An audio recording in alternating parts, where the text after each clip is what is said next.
সাইয়েদনা জিবরাইল বলে, ও নবী, তাবুকের ময়দানে আপনি যুদ্ধ করতে এসেছেন, আপনি কি জানেন ওই মদিনাতে আপনার কলিজার টুকরা সাহাবী মুআবিয়া ইবনে মুআবিয়া আল মুজানি কিছুক্ষণ আগে শেষ নিঃশ্বাস ত্যাগ করেছে গো নবী।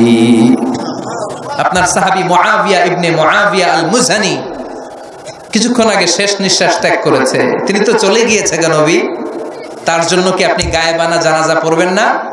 বিশ্বনবী বললেন, ইন্না লিল্লাহি ওয়া ইন্না ইলাইহি রাজিউন।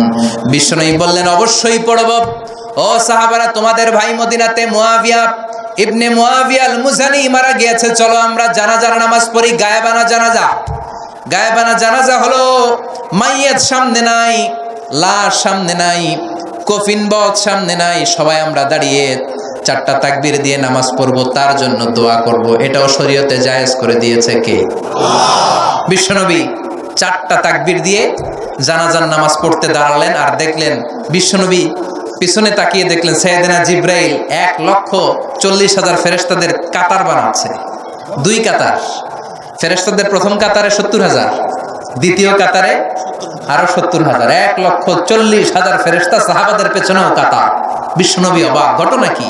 আমার কোন সাহাবার গায়েবানা জানা যায় তো এত ফেরেশতা আসে না। 4টা তাকবীর দিয়ে জানাজা পড়িয়ে বিশ্বনবী বললেন, ও জিবরাইল, জানাজার সালাত তো শেষ হলো, ঘটনা কি? কি কারণে 1,40,000 ফেরেশতার বহর নিয়ে মুআবিয়ার গায়েবানা জানাজাতে শরীক হলারে জিবরাইল? কি এমন আমল করেছে আমার প্রিয় সাহাবী মুআবিয়া? কি তার আমল ছিল? কি ছিল তার গোপন আমল? আমার একটু বলো। কেন তোমরা আসলা? কোন আমল তাকে আল্লাহর আরশের উপরে তুলে নিয়েছে? আল্লাহর আরশে তার খবর চলে গিয়েছে কোন আমলের কারণে? সাইয়েদনা জিবরাইল বলেন, নবী গো, আপনার এই প্রাণের সাহাবী মুআবিয়া ইবনে মুআবিয়া আল মুজানি হাঁটতে বসতে চলতে ফিরতে সব সময় পড়তো কুল হুয়াল্লাহু আহাদ আল্লাহুস সামাদ লাম ইয়ালিদ ওয়া লাম ইউলাদ ওয়া লাম ইয়াকুল লাহু কুফুয়ান আহাদ। পড়েন আল্লাহু আকবার।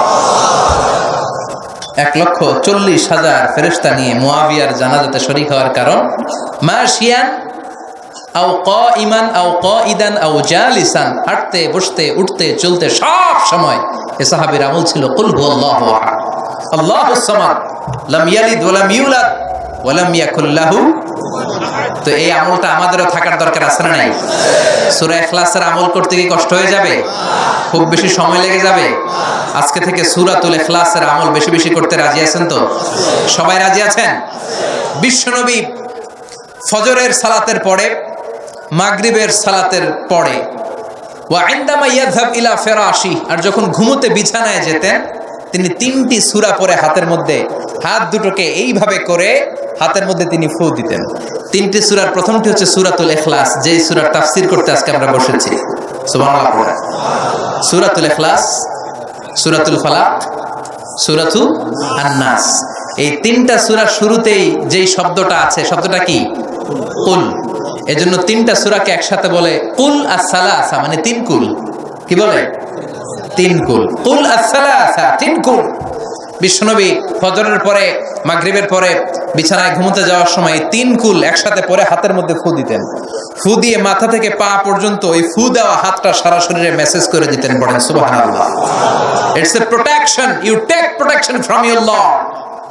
হিংসুকের হিংসা থেকে, ইবলিসের ওয়াসওয়াসা থেকে, ব্ল্যাক ম্যাজিকের পাওয়ার থেকে, জাদু টোনা বান সব কিছু থেকে আপনাকে সারাটা দিন প্রোটেকশন দিবে কে? আল্লাহ। এজন্য 3 কুলের আমল করতে রাজি আছেন তো? মা আয়েশা এই হাদিসের বর্ণনাকারী, আমি নিজে দেখেছি, মা আয়েশা বলেন, আমি নিজে দেখেছি সকালবেলা সন্ধ্যাবেলা ঘুমোতে যখন বিশ্বনবী যেতেন 3টা সূরা পড়ে হাতের মধ্যে ফু দিয়ে সারা দেহের মধ্যে মাসে করতেন। আবার আমি যখন অসুস্থ হয়ে যেতাম বিশ্বনবীরে যেয়ে বলতাম, ও নবী, আমার শরীরটা ভালো না, শরীরটা বড্ড খারাপ। বিশ্বনবী তখন আমাকেও এই আমলটা করতে বলতে। চিৎকার করে বলেন সুবহানাল্লাহ।